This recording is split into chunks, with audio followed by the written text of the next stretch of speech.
Bismillahirrahmanirrahim.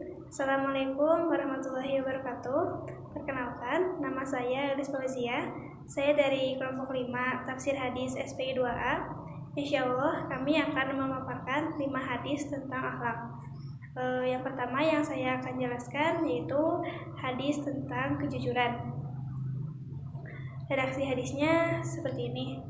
An Ibnu Mas'ud radhiyallahu anhu qala Rasulullah sallallahu alaihi wasallam alaikum bisidqo fa inna sidqo yahdi ilal birri fa innal birri yahdi ilal jannah wa may yazal rajulu yasduqu wa yataharra sidqo hatta yaktuba indallahi siddiqan wa iyyakum wal kaziba fa innal kaziba yahdi ilal fujura wa may yazal rajulu yakdibu wa yataharra kaziba hatta yaktuba indallahi kazaban. Muttafaqun alaih.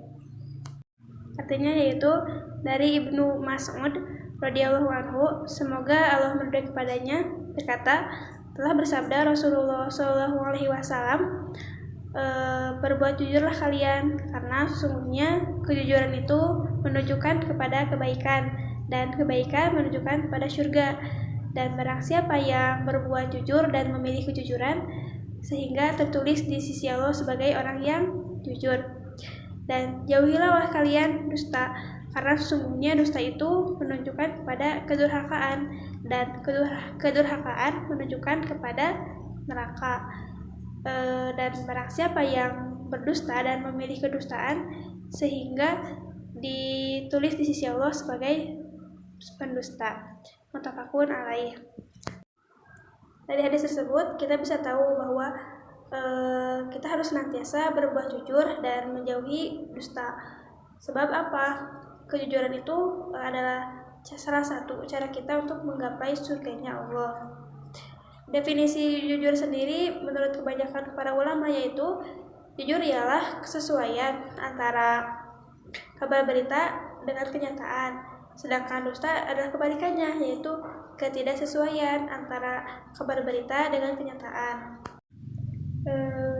Fawaid dari hadis ini ialah anjuran bagi kita untuk senantiasa berbuat jujur, senantiasa mengarahkan diri kita kepada kebaikan, dan larangan bagi kita untuk durhaka kepada Allah dan menjauhi kedustaan. Karena kejujuran merupakan akhlak mulia yang bisa kita dapatkan dengan kebiasaan dan usaha yang sungguh-sungguh. Assalamualaikum warahmatullahi wabarakatuh. Perkenalkan, nama saya Edi Apriyadi. Di sini saya akan membahas mengenai hadis tentang perilaku duduk di jalanan, yang berbunyi Bismillahirrahmanirrahim. Wa an Abi Sa'id Al-Khudri radhiyallahu anhu qala Rasulullah sallallahu alaihi wasallam ayyakum wal julusa bil turuqat. Qala ya Rasulullah ma lana budda min majalisina natahaddatsa fiha. Qala fa amma id abaitu ba'ta tariqa haqqo. Qala wa ma haqqo. Qala qadal basari wa kafal adha wa raddas salam wal amru bil ma'ruf wan nahyu 'anil munkar. Muttafaq alaih. Yang artinya, dari Sa'id Al-Khudri, ia berkata, telah bersabda Rasulullah sallallahu alaihi wasallam, jauhkanlah diri kamu dari duduk di jalan-jalan. Mereka berkata, ya Rasulullah, kami terpaksa perlu kepada tempat-tempat duduk yang kami beromong-omong padanya. Sabdanya, jika kamu enggan, maka berilah kepada jalan itu haknya. Mereka bertanya, apakah itu haknya? Sabdanya, menundukkan pandangan dan tidak mengganggu dan membalas salam, amar ma'ruf dan nahyi munkar. Muttafaq alaih. Kemudian penjelasan dari hadis ini yaitu menurut Ibnu Hajar Al-Asqalani dalam kitab Fathul Albar, fenomena dalam larangan di atas merupakan maksudnya fenomena larangan dalam nongkrong dalam hadis di atas bersifat tanjih, yakni agar menjauhi hal-hal yang tidak baik ketika sedang nongkrong. Hal seperti ini juga dikemukakan oleh Imam Al-Nawawi. Sedangkan maksud dari menundukkan pandangan adalah untuk menjaga agar tidak mengganggu para pejalan yang lewat, seperti mengganggu perempuan yang lewat dan sebagainya. Nabi menganjurkan untuk memalingkan pandangan agar tidak menimbulkan fitnah dan menjauhkan diri dari membicarakan keburukan orang lain. Kemudian redaksi di atas juga menunjukkan bahwa pada saat nongkrong pun harus mencegah diri dari perbuatan tercela seperti menggunjing dan memberikan rasa kenyamanan, keamanan, dan tidak menyakiti orang yang lain. Ini merupakan titik tekan yang penting untuk diperhatikan secara seksama. Disebutkan dalam Fatwa Labar, Qadiyat berpendapat lain akan hal ini, akan tetapi masih dalam jalur yang sama, yaitu tidak mengganggu orang lain.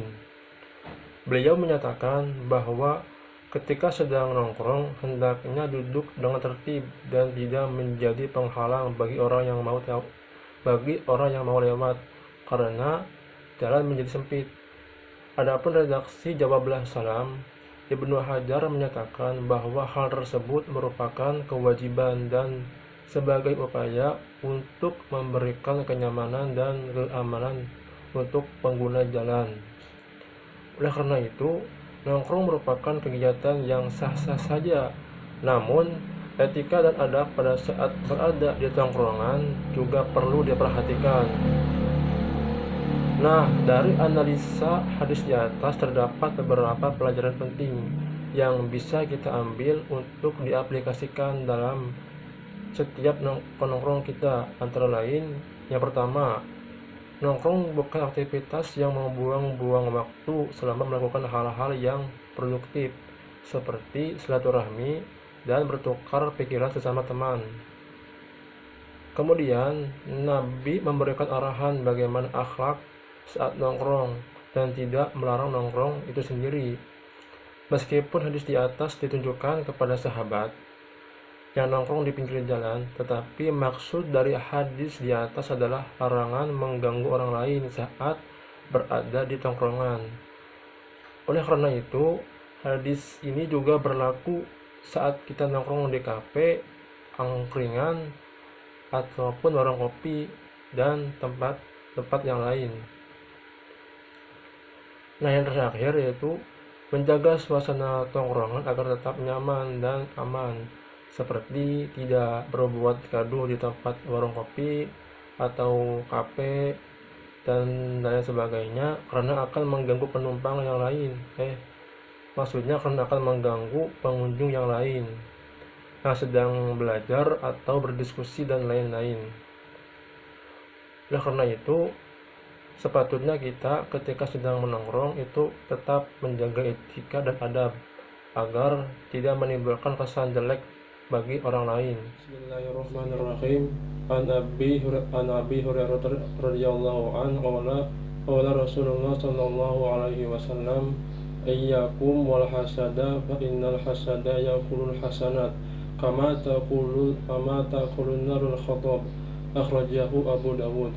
Yang artinya, dari Abi Hurairah radhiyallahu an, ia berkata, telah bersabda Rasulullah sallallahu alaihi wasallam, hendaklah kamu berjauh diri dari dengki, karena dengki itu memakan kebajikan sebagaimana api memakan kayu. Nah, kemudian adapun penjelasan dari hadis tersebut, yang pertama, pengertian hasad. Hasad adalah berharap nikmat yang ada pada orang lain hilang dan lenyap lalu berpindah kepadanya. Hal ini merupakan sikap tercela. Adapun berharap nikmat untuk dirinya tanpa berharap hilang dari orang lain, maka itu dinamakan cemburu. Jika hal ini terjadi pada perkara dunia, maka hukumnya mubah. Tapi jika dalam urusan akhirat, maka hukumnya terpuji, karena merupakan berlomba dalam kebaikan. Kemudian, di dalam hadis ini terdapat ancaman terhadap sifat hasad dan kewajiban untuk memeranginya, bahwa keberadaannya akan menghabiskan segala kebaikan dan membatalkan segala pahala yang dijanjikan terhadap orang-orang yang mengamalkannya, sebagaimana api dapat melahap kayu hingga menjadi arang. Perkenalkan, nama saya Bambang Muhammad Fasya Azhara. Di sini saya akan menjelaskan tentang hadis berprasangka dan juga tentang hadis berbuat riya. Yang pertama tentang berprasangka. An Abu Hurairah radhiyallahu an qala Rasulullah sallallahu alaihi wasallam, iyyakum wadhanna fa innal dhanna kadzib, muttafaqun alaih. Yang artinya, dari Abu Hurairah radhiyallahu an, Nabi sallallahu alaihi wasallam bersabda, jauhilah kalian dari berprasangka, karena sesungguhnya prasangka itu sedusta-dusta omongan. Muttafaqun alaih. Penjelasan dari hadis ini ialah hadis ini berisi peringatan terhadap orang-orang yang senantiasa berprasangka jahat terhadap seorang muslim, karena prasangka buruk terhadap orang ini ialah suatu bentuk kedustaan yang bertolak belakang dengan kenyataan. Dan penjelasan yang kedua ialah tentang riya. Wa an Mahmudin ibni Labid radhiyallahu an qala Rasulullah sallallahu alaihi wasallam, inna akhwafu ma akhafu alaikum syirka asgharu riya. Akhrajahu Ahmad bisanad hasan. Yang artinya, dari Mahmud bin Labid, ia berkata, Rasulullah sallallahu alaihi wasallam bersabda, sesungguhnya sesuatu yang aku takuti dari umatku ialah syirik yang kecil, yaitu riya. Dikeluarkan oleh Ahmad dengan isnad yang hasan. Penjelasannya ialah syirik itu terbagi menjadi dua. Yang pertama, syirik yang besar yang menyebabkan seseorang keluar dari agama Islam, dan yang kedua syirik kecil, yaitu hal yang mengantarkan pada syirik besar. Sementara syirik yang kecil tidaklah keluar dari agama Islam, hanya saja ia berbahaya. Sedangkan riya adalah menetapkan ibadah agar dilihat orang lain hingga orang itu memujinya, dan termasuk ke dalam syirik yang kecil. Sifat riya itu terdiri dari beberapa macam. Di antaranya, ada yang dinampakkan pada badan, seperti menampakkan kekurusan dan wajah yang pucat, karena hendak dikatakan bahwa ia adalah seorang yang banyak melakukan sholat dan puasa.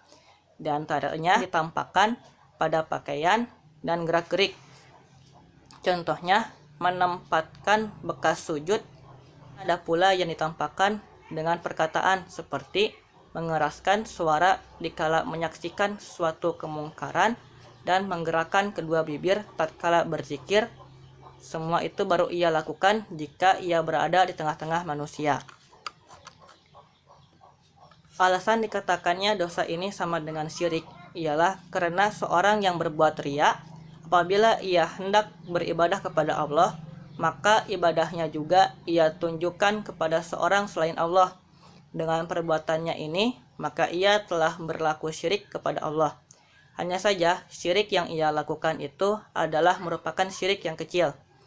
Tetapi meskipun begitu, Allah Ta'ala berfirman, sesungguhnya Allah tidak akan mengampuni dosa syirik, dan Dia mengampuni segala dosa yang selain dari syirik.